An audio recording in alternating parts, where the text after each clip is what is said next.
ఇది మా కొండ.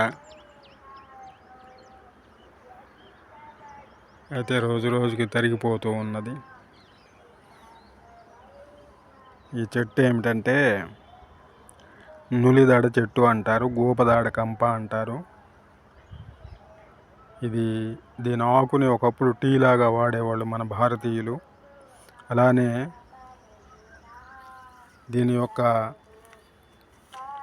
భాగాలను ఉదర వ్యాధుల్లో, అంటే పొట్టకు సంబంధించి ఏదైనా సమస్యలు ఉంటే ఈ చెట్టు యొక్క ఆకులు, వేర్లు అలాంటివి వాడతారు.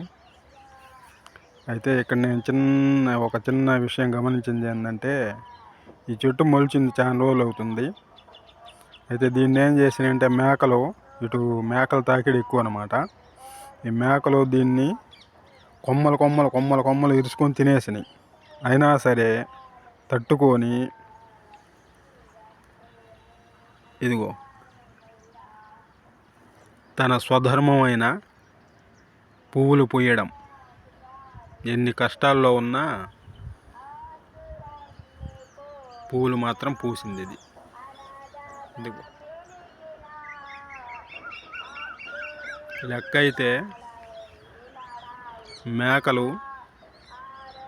తన యొక్క కొమ్మలను అన్నిటిని తినేసినాయి. అయినా సరే తట్టుకొని తన స్వధర్మం ఏంటంటే పుష్పించడం, కాయలు కాయడం, తన సంతానాన్ని ఉత్పత్తి చేసే బీజాలను భూమి మీద వదలడం, ఇవన్నీ కూడా కరెక్ట్గా చేసింది. ప్రకృతిలో ఏదైనా కరెక్ట్గానే చేస్తున్నాయి, మనమే కొంచెం మారాలన్న ఆలోచన. అదిగో పువ్వులు పూసింది. లెక్క అయితే ఈ స్థితిలో అది పువ్వులు పూయడానికి అవకాశమే లేదు, కానీ పువ్వులు పూసింది తట్టుకొని. ఎన్ని కష్టాలు వచ్చినా తన స్వధర్మాన్ని అది పాటించిందనమాట ఈ చెట్టు.